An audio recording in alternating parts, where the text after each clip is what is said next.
Hi guys, today I am sharing something a little different with you. Many of you may know that I host a class for hairstylists called Wine and Whiteboards, and this past year we started incorporating special guests. And this week's special guest was Traci Huffman of Traci Huffman Photography.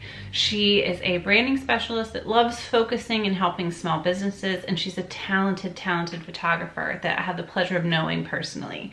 So today I'm going to share with you my conversation with Traci Huffman from Wine and Whiteboards, where we discuss social media strategy and branding for small businesses, namely studio concept salons, and I hope you enjoy.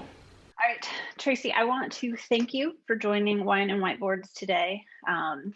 I have had the privilege of knowing you for a little while now, but why don't you share with our Wine and Whiteboards fam here what you do, who you are, and how we know each other. My name is Traci, and I am the owner and photographer for Traci Huffman Photography. I have been a client of Jamie's, which is your suite mate. Is that how you say it? Yeah. She's my work wife. There you go. She's my work wife. Really. Her and I, we actually went to high school together. So I've known Jamie for a very long time, and in the process I've gotten to know you at the salon, and it's been a pleasure. Thanks, girl. Yeah, I feel like you are so sweet and generous with like your knowledge, and I feel like when it comes to Wine and Whiteboards, I don't even remember how you would have heard about it if it wasn't maybe just overhearing, and then you volunteered to share your wisdom with us, which makes me even more grateful to have awesome clients that come to Salon Hue. I mean, I've followed it on social media, so I knew you were doing this awesome thing, and I've just been quietly watching from the background and just asked if you possibly ever needed any guest speakers on anything. So, well, I always will take any guests, anyone that wants to hang out and talk to me. I will chat with them, and especially if they're willing to share their knowledge with myself and other stylists. I appreciate that greatly, because I feel like community is huge, and it's something that I think has gotten better in the beauty industry, but I think creatives as a whole have a hard time sharing their knowledge. So even though we're kind of crossing genres here, I think you sharing your experience and your expertise with us is truly a gift. You had talked about us discussing today kind of showing up when it comes to branding and being consistent with our branding and the way that we present ourselves. And I don't know, what can you share with us when it comes to being a small business owner, maybe focusing in on someone that's in kind of the beauty industry, maybe a hairstylist or a spa or something like that? Where should we start? Like, what should we be thinking about, especially with a new year and being able to kind of start fresh? To me, it's like from the very beginning, when a potential client is coming across you, however that may be, what they would have to pay in order to experience your services. Are you adding value, or are you discrediting your price point because of your presentation not being as professional?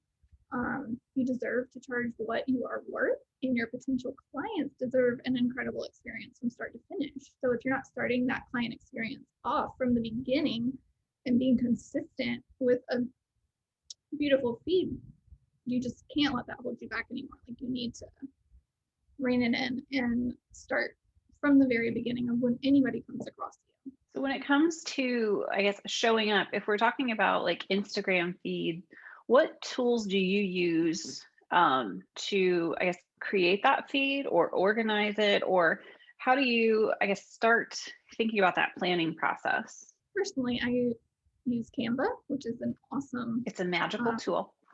Yes, it can do lots of different magic for you. And if you don't want to spend the time creating stuff yourself, I cannot suggest that anymore.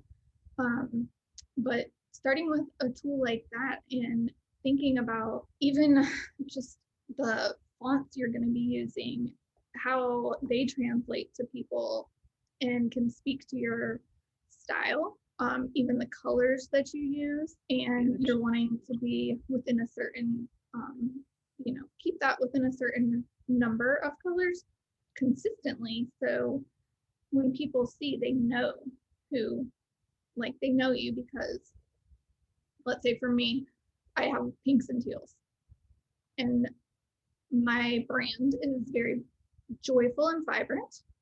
And so I want that to come across in everything I do, from font, colors, the templates I use, my photos being light and bright when it comes to who I am as a business and brand. And that goes into any genre, any niche. Even when you describe your brand as being like joyful and bright, how do you feel like you came up with those terms? Because when I think about like with Salon Hue, when I think about the way I'd like that to be perceived,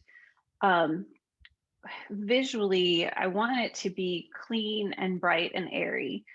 We also have a lot of our clients are moms, working moms. They're pulled in 1.5 million different ways, especially this year. So we want it to be bright, modern, and fresh, but not sterile.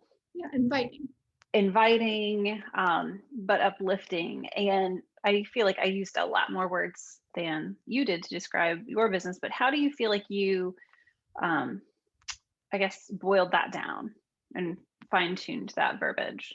Honestly, it was taking a step back and really refining who my ideal client was and starting from there. And just, I even used, there's questionnaires or forms all over the internet, like, to help you narrow down your brand, and talking about your brand voice and stuff like that. I mean, I have lots of things that I've used that I would be happy to share with you guys to help you kind of narrow in. But when I do work with brands, I'm not just a brand photographer, but I do work with brands on their branding, from photos to social media to their websites and all those kind of things, because honestly, they all go together. Right. So kind of working with some of the companies that I've had the pleasure of working with and pulling out of them, if it's not always as easy for us to sit there and just say, well, this is who I am. But in the questions that you have to answer along the way, sometimes we can help pull that out of you. But also, I mean, you can, for me in the beginning, when I wasn't able to work with other people at the time, I was on a small budget, and taking my photography and showing it to my husband and saying, what are the 5 words that come to your mind when you see this? Or a friend, or somebody you barely know, and sometimes people in your community that you might have connected with somehow through Instagram, asking them, like, don't be afraid to ever ask people like what they think about when they see your work. Well, and do you feel like it would be, and I guess it always depends on who you're asking, like if it's someone that you feel, and I've been thinking about that a lot recently with the Hairstylist Guide and also Salon Hue, just making sure that we're represented, or at least moving toward being represented the way that we'd like to be seen to attract that ideal client.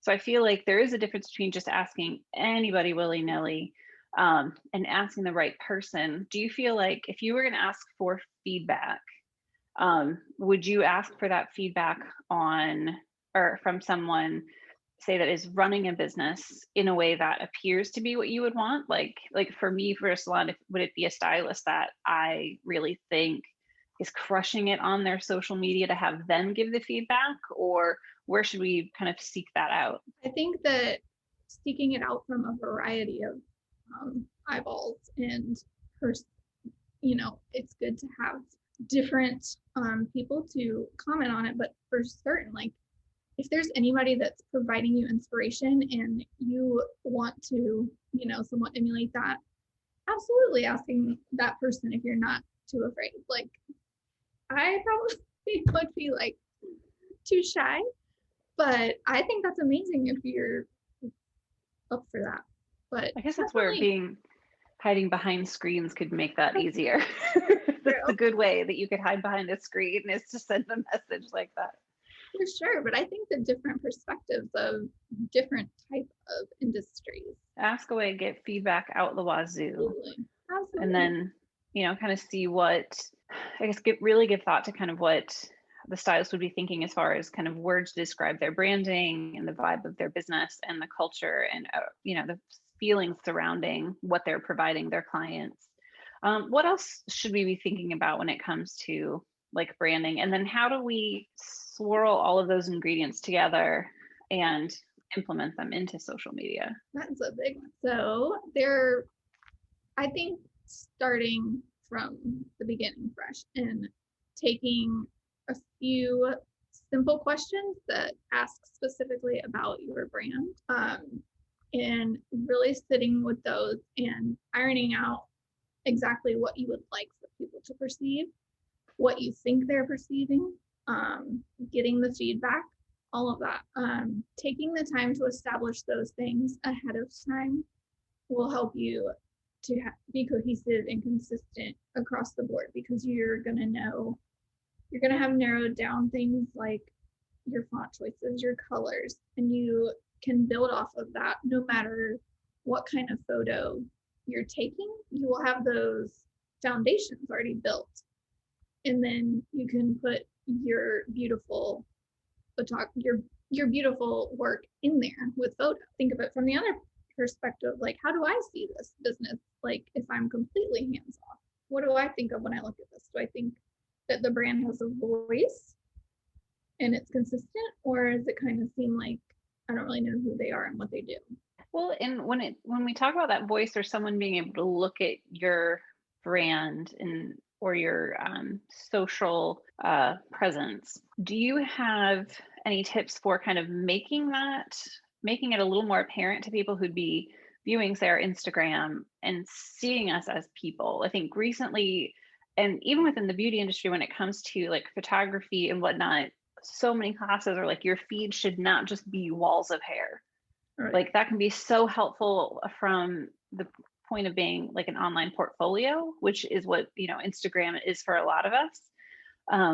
But also what's funny is recently, and probably the last 6 to 9 months, with Jamie and I've made sure that in our social media calendars we have little posts about our families, things we like, and not anything too crazy or deep, but we tend to get a lot more engagement in our posts that happen to be all of Jamie's family portraits are done by Traci, and they are gorgeous, and they're some of our most popular posts. But I think it's because people see it, right? Like I can tag myself or Jamie in a photo of someone's hair that we did, and that's great. But so much of our industry is the connection.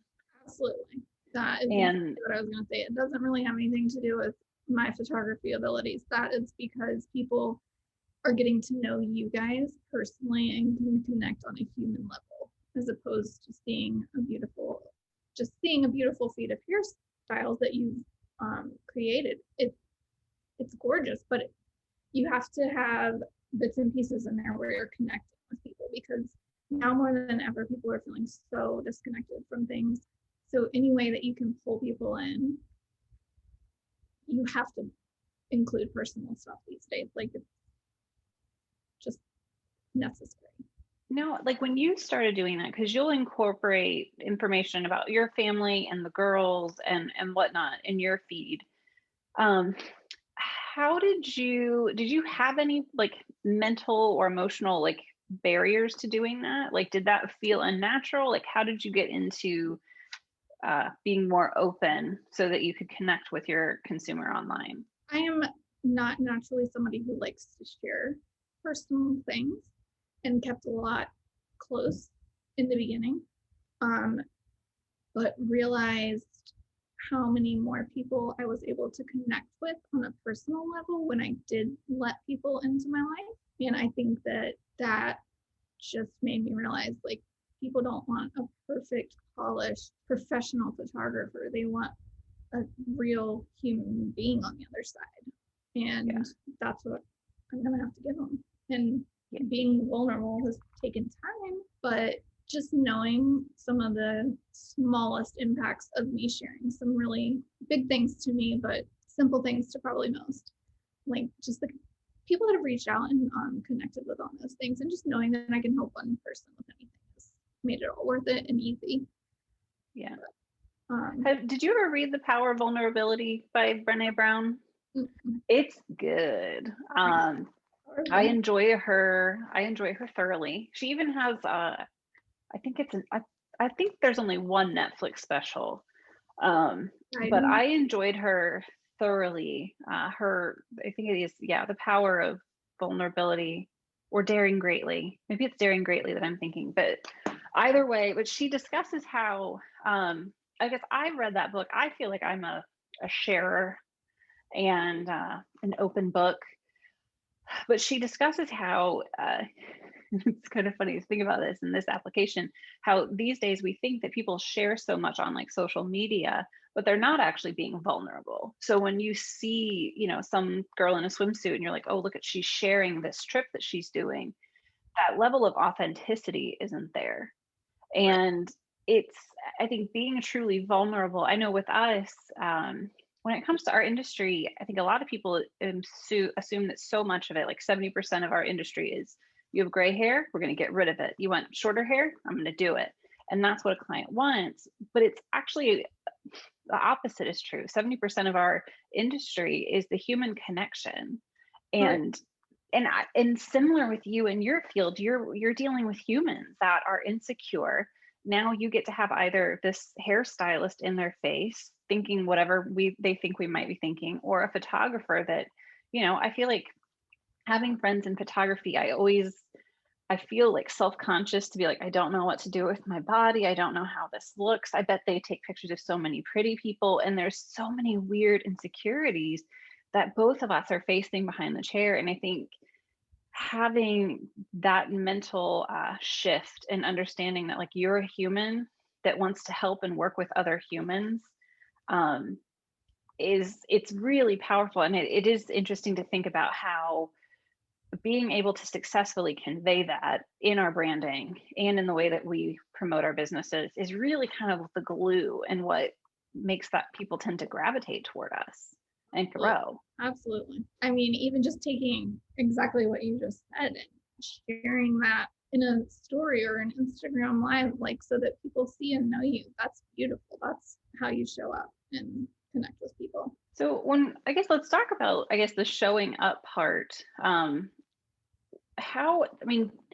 When it comes to your business and the success you've had, showing up online and being consistent with posting, do you have any tips for like when we should post, what we should post, when is too much and when is too little? Are those things that we should be thinking about? Absolutely. And there are all different opinions and ideas about this. I think that to me, I've just had to be okay with, especially at this season in life, like when I can do it is when I can do it, and I'm okay with it. It took me a while. Like at first I was like, oh my gosh, I'm not showing up every single day. Like the experts in the field say, like you need to post at least once a day or at minimum 4 times a week. And especially like thinking back to the beginning of COVID, that was just impossible. And it took me a while, but finally I was like, whenever I can show up, that's when I'm going to be there. But that's a personal thing. Like I'm okay with that now. I think in a perfect world, showing up 3 to 4 times a week is great. But now that there's stories and stuff that disappear, I think it's a little easier for us to show up more consistently in that way. Because if you're doing a story or something like that, like it doesn't have to be as polished and you don't feel like there's so nice and casual pressure. Right. So I think that has given way to really be able to connect more with people right now, especially just sharing bits and pieces of the crazy life that we're all living, Yeah. Well, and I think that goes back to kind of that showing who you are and the vulnerability. A lot of us probably aren't wearing real pants right now, and you might feel bad about it. But when I've talked to clients and they're like, oh, I haven't left my house and I haven't done this, and you know, who knows what a manicure is anymore, or everybody's wearing sweats, but everybody also wants to feel bad about it. And you're like, no, like we're all in this together. We're all we're all not wearing real pants. I mean, some days if I make it through the day with everyone alive in the house, like that's what it's as good as it's gonna get, you know? Yeah. Yeah. And be grateful for that. Yeah. So I mean, I am definitely probably not the one to ask like what do you have to do, because I've just become comfortable with knowing that I have to do what I can only do what I can do. And that's Yeah. okay for me. But I think consistency and showing up, on the other hand, is really good to build more. Well, and maybe that's the goal, that like, you know, quality. I think there is something about quality over quantity, especially, you know, since it is important to put captions together that are engaging, and the use of hashtags and whatnot, and actual engagement on social media. So maybe say we start with 2 times a week and then have that goal of after a month or two or more, kind of eking it up and feeling it out. How do you like assess what's working when it comes to like your branding and engagement? Like, have there been times where you've, you know, tried something new on social or revved up your posting and been like, oh, it didn't really get me anywhere, and you've pulled back? Yeah, I think that when I am too salesy, if that makes sense, like if I'm Mm-hmm. pushing a offering that I might be running at the time, that gets the least amount every time. And it's because I'm not like just being authentic and putting myself out there. It's so I try not to do those anymore. I mean, yes, you know, there's times that you have to, but I also know ahead of time that that's going to get the least amount of engagement. And if I'm looking at my analytics or whatever, I have to just, Yeah. you Remind know, yourself of that, which is a good point. I mean, because sometimes I think, I go through phases with who I become obsessed with when it comes to like people like Gary Vaynerchuk or Marie Forleo. Like I will go on these like benders of taking in their content and their books. And I am not currently in a Gary V phase, but I obviously respect the guy. But he's in a very like go, go, go, and like ask for the sale and, you know, take it and go. And I think like kind of like you, I feel like you you do have to ask for the sale, but then I also feel like, and I don't know, I mean, I don't actually even know the point of me saying this. I don't get the most engagement, but I also don't know if I feel like people like it. Like I don't see much return when I ask yeah. versus when I am educating or building that bond. Mm-hmm. I think that that is your answer for, you know, that your audience is not looking for a salesy pitch. They just want reality and to learn from you and to connect with you. And I think that's okay. I think that's a place where everybody has to get to. Like, there are all these experts, and everybody's going to have a different opinion on it. But you, at the end of the day, have to figure out what's working for you in your business and what is getting you the most. So how often would someone want to like, I mean, should we weekly be checking like our social media analytics to kind of see what people are flocking to or not responding to, or how do we kind of cross check that to see maybe we've tried something new, we've tried being vulnerable, we've pumped the brake on being too salesy. How do we know if it's working?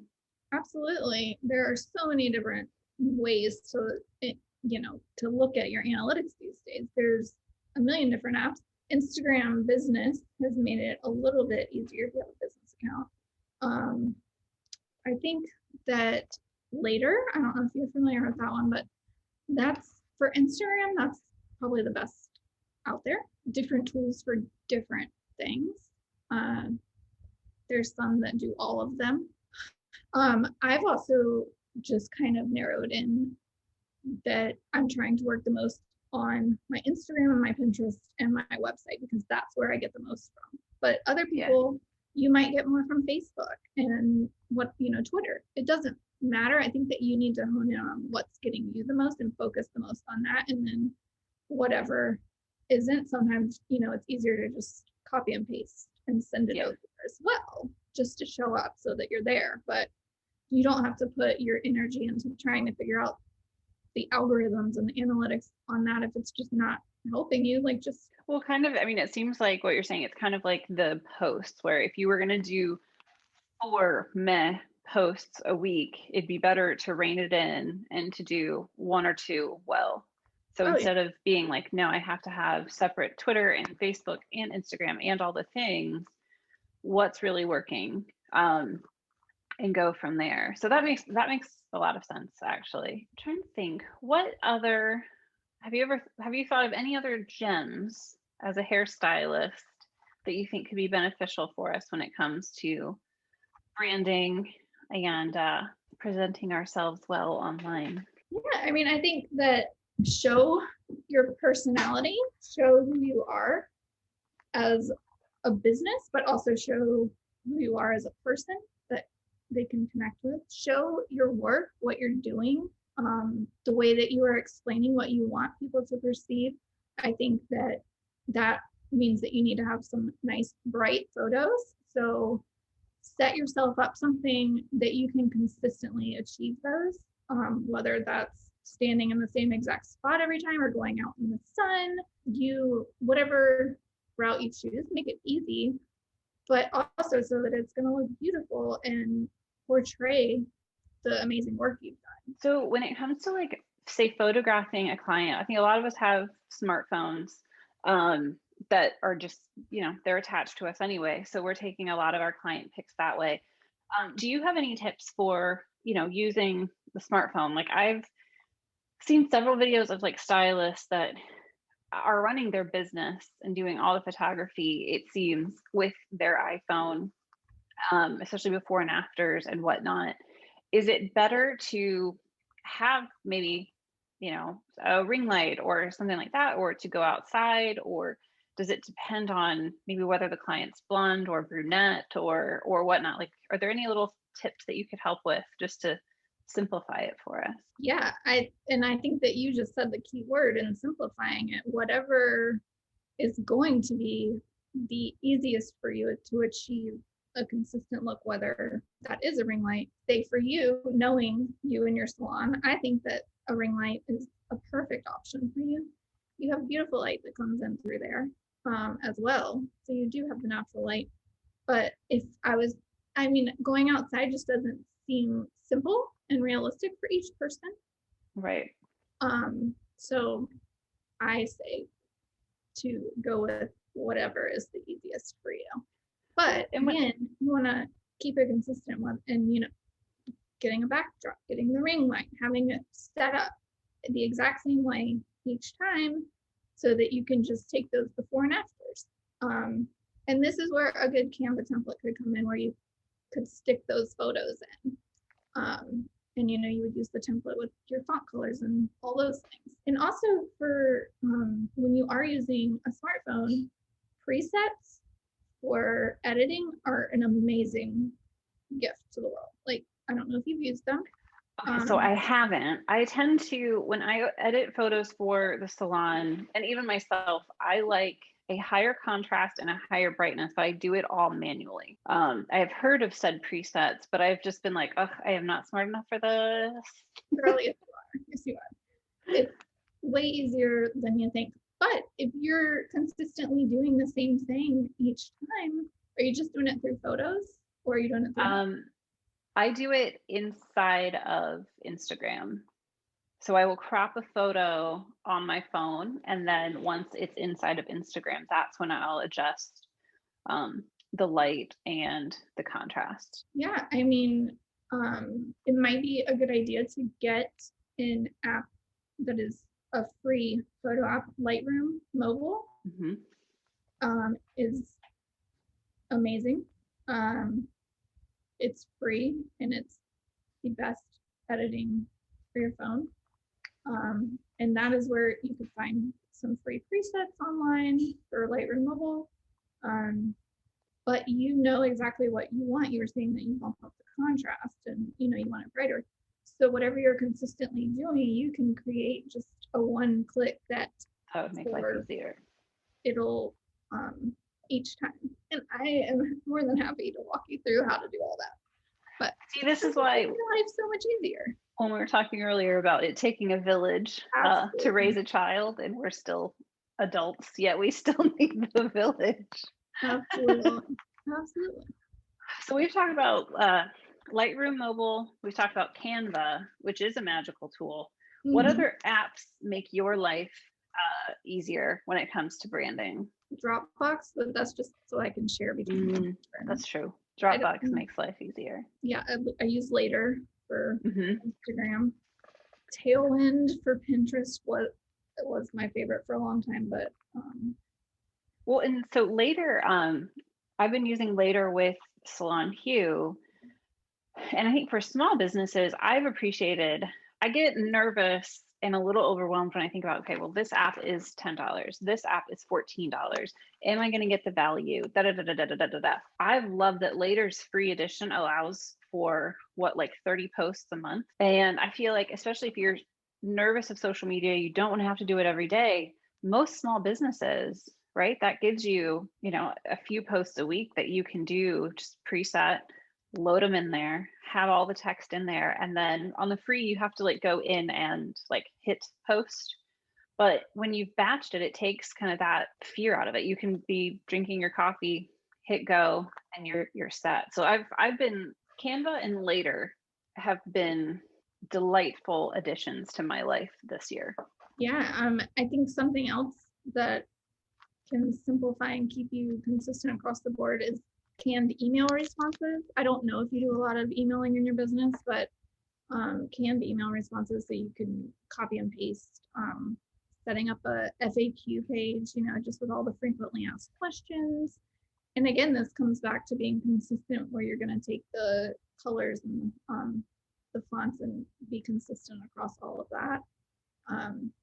Project management tools. So your FAQ pages, you're creating the prettiness of that inside of Canva? Well, I did it in Adobe Illustrator, but that doesn't, you can create it in Canva, absolutely. And all the templates they have now, yeah, I was surprised when salons were opening back up and we had to share our new safety protocol when it comes to COVID and getting clients in the building and what their appointment's going to look like.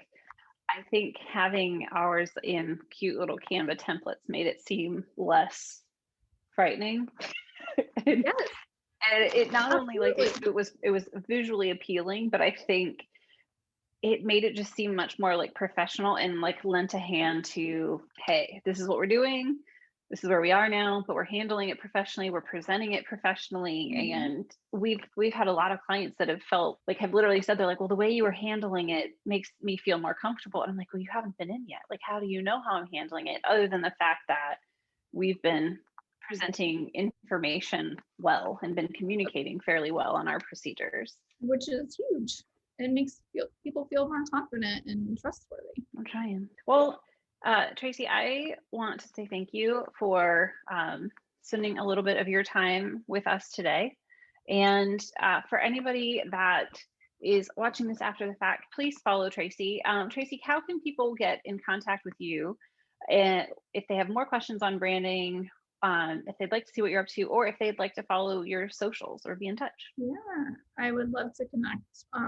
My heart and passion, I started just as a photographer, mostly with families and newborns, and over the last few years has navigated me to work with a lot more businesses, and it's just kind of led my heart in this other direction that I didn't ever realize I wanted, and that is helping businesses thrive and encouraging them along the way. So I would love to do that for anybody that needs it.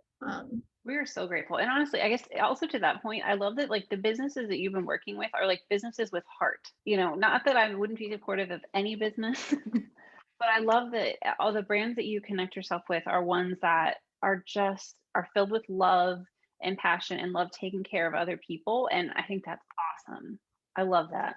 Yeah, it's it's such a joy, and it's a huge blessing to work with all the people that I get to work with. Led me down a path, and I think that that's where the consistency side, though, has come into play for me in portraying the bright and joyful side of me has led me to be able to work with people like Cultivate What Matters and Megan from All She Wrote Notes, Mary Square. I mean, there's Michelle McDowell, a million local businesses. I got to work with a local nonprofit today, Design for Joy. And I mean, they have joy in their name. So Yeah.